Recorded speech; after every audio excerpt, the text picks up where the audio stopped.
بسم اللہ الرحمن الرحیم۔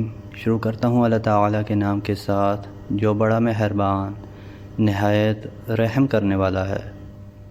علی بن ابی طالب رضی اللہ عنہ کہتے ہیں کہ نبی اکرم صلی اللہ علیہ وآلہ وسلم جب نماز سے سلام پھیرتے تو کہتے اللہم اغفر لی ما قدمت وما اخرت وما اسررت وما اعلنت وما اسرفت وما انت اعلم به منی انت المقدم وانت المؤخر لا الہ الا انت۔ اے اللہ میرے اگلے پچھلے گناہ معاف کر دے اور وہ تمام گناہ جنہیں میں نے چھپ کر اور کھلم کھلا کیا ہو اور جو زیادتی کی ہو اسے اور اس گناہ کو جسے تو مجھ سے زیادہ جانتا ہے بخش دے۔ تو جسے چاہے آگے کرے جسے چاہے پیچھے کرے، تیرے سوا کوئی معبود برحق نہیں۔ ام المؤمنین عائشہ رضی اللہ عنہا سے روایت ہے کہ نبی اکرم صلی اللہ علیہ وآلہ وسلم جب سلام پھیرتے تو فرماتے اللہم انت السلام و منک السلام تبارکت یا ذا الجلال والاکرام۔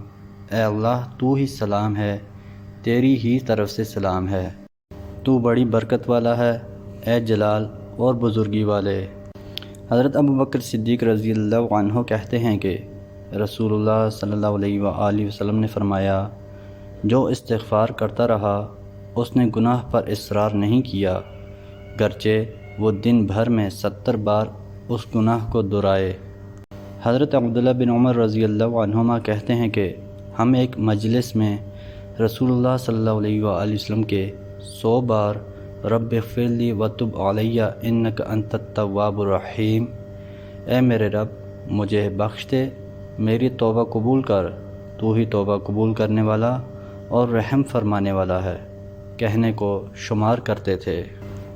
حضرت عبداللہ بن عباس رضی اللہ عنہما کہتے ہیں کہ رسول اللہ صلی اللہ علیہ وآلہ وسلم نے فرمایا جو کوئی استغفار کا التزام کر لے تو اللہ اس کے لیے ہر تنگی سے نکلنے اور ہر رنج سے نجات پانے کی راہ ہموار کر دے گا اور اسے ایسی جگہ سے رزق عطا فرمائے گا جس کا وہ تصور بھی نہیں کر سکتا۔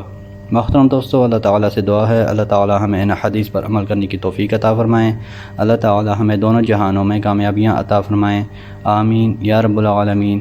ویڈیو کو ثواب کی نیت سے زیادہ شیئر کریں۔ جزاکم اللہ خیرا کثیرا، والسلام علیکم ورحمۃ اللہ وبرکاتہ۔